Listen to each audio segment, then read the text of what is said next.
Well, if you're wondering how Wemby would respond to being ejected in Game 4, you now have your answer. He responds with authority, and San Antonio up 59-47.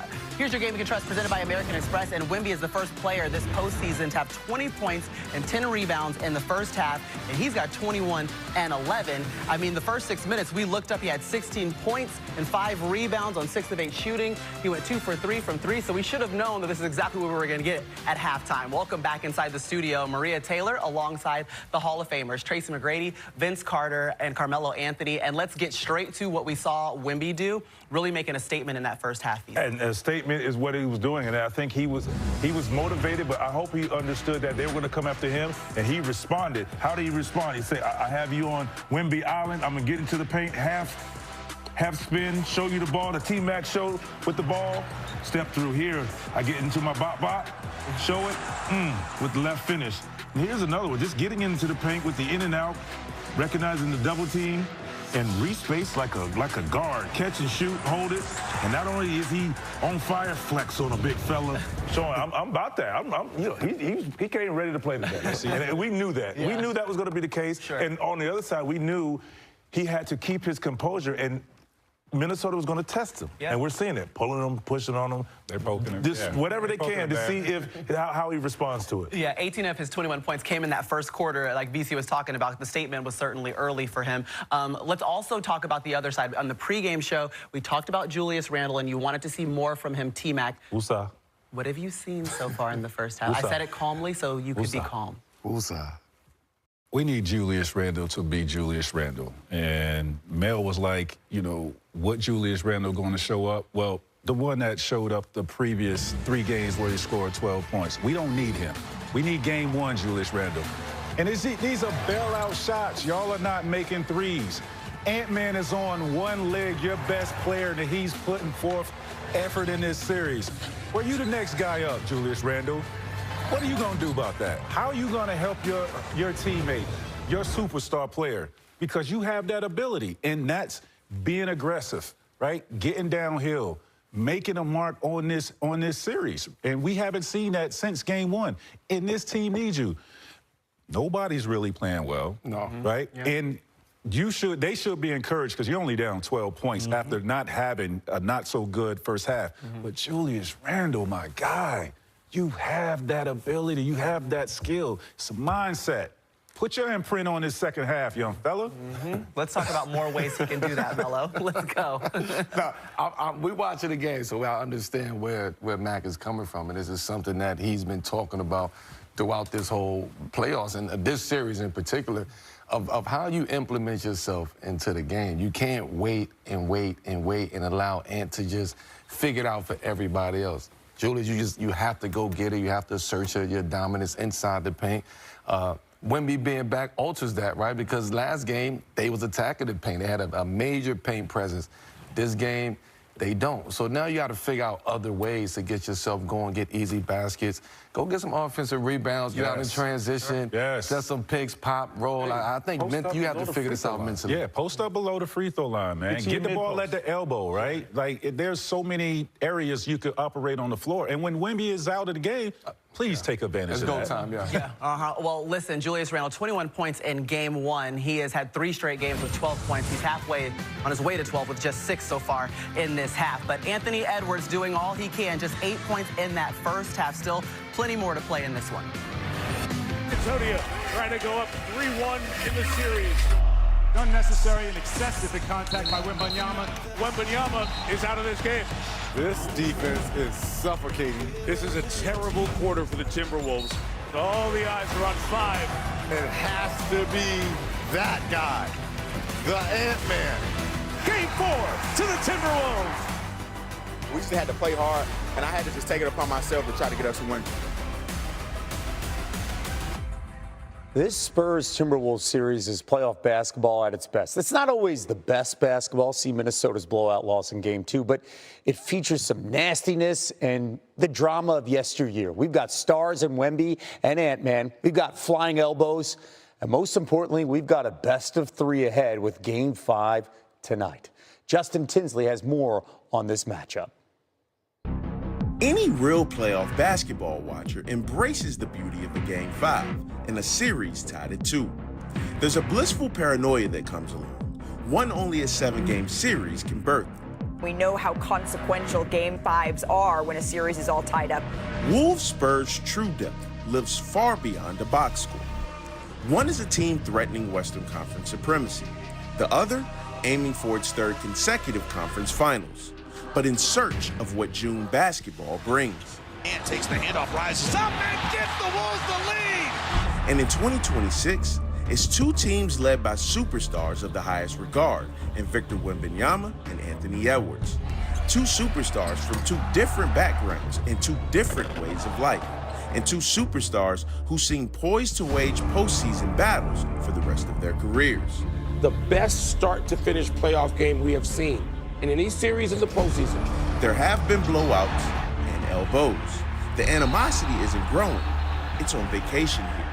But right now, at most, only 3 games remain in the series, or in someone's season. The lust of a 2-2 showdown is that time dwindles on the public stage, but no one knows exactly who they are yet. 2-2 series, Game 5. This is where superstars show up. The crowd doesn't. The coaches don't. Sometimes, even the stars have more questions than answers. Surviving a Game 5 of this magnitude without honesty isn't realistic. The only guarantee is that it ends in 6 or 7. We want to see how they react under those circumstances. We didn't get nearly enough playoff fades between Tim Duncan and Kevin Garnett. It only happened twice. Perhaps this is history planting the seeds to make amends. If we get lucky, maybe we'll be lucky. Maybe the ceiling becomes the standard. That's the beauty and paranoia of a Game 5 like this. What seems destined rarely ever is. Either you're watching history begin to reveal itself, or you're watching the start of a regret that wears like a tattoo and ages like a time stamp. No one ever said the fun in forever would actually be fun. But in playoff basketball, happiness fleetingly rests in the palms of its survivors. Justin, thank you. 2-2 series history says winning tonight critical. 82% of the teams that take Game 5 in a tie series go on to advance to the next round. In that spot, San Antonio is 16-3. Minnesota is 2-0. As promised, NBA champ Danny Green back with us here. So how do you see Wemby and the Spurs responding in this critical Game 5 at home after what we saw in the last game with the elbow and the ejection? I expect him to respond in a big way. You know, he was kind of juiced up when he was ejected, trying to get his teammates going and rally them. And they responded well also. Like, they played well without him. And I feel like they think this is a game that they could have and should have won, even though he wasn't on the floor. So they're going to be back at home. They're going to have that home crowd behind them. He's going to be excited. He's going to be juiced up. You know, Minnesota's going to be physical, but he's going to come out with a point to prove. And so is the rest of those guys. So I fully expect him to come out like he shot out of a cannon and bring that energy, and so the rest of the guys will follow. Keep in mind here, the Spurs are 3-4 in 7 matchups against the Timberwolves this season, despite leading entering the fourth quarter in all 7 games. So that's one of those things to keep an eye, especially how the Timberwolves respond late in this game. Danny Green, thank you so much. Appetizing options. I go to Golden State and I join Steph Curry. It makes the most sense for him to be a Laker. You don't want to go on this big farewell tour in a Laker uniform. Damn it, I want to see you back at the crib. The chosen one has defied Father Time. How about 23 seasons in the league and still playing at a high level? He debuted at 18, scored over 2,300 points before turning 20, more than any other team in NBA history. Bron finished 9th in the MVP voting as a rookie. His 20 stretch from Cleveland to Miami, eventually back to Cleveland. LeBron scored only over 21,000 points in that decade, also picking up a couple rings and 4 MVPs. In his 30s, LeBron brought a championship home to Cleveland, finally, and later went to L.A., where he would eventually break the all-time scoring record. That's part of his over 17,000 points scored from 30 to 39. And in the year and a half, Bron has been playing at 40-plus, still at a high level. How about over 2,300 points in the 40s, already more than any other player at his age. And now He is home after being swept by the Thunder in 4 games. Really not his fault. 3-time NBA champ Danny Green here for some insight. Danny, so you play with LeBron in Cleveland, your very first NBA season. He's an unrestricted free agent this offseason. And in your mind, where do you think LeBron will be next season? I mean, I don't think he knows. None of us have any idea. He's going to go with what is presented to him and what's on the table. But my gut is telling me he's going to end up back in Cleveland. And that's only because I think the Lakers organization wants to move forward and build around Luka.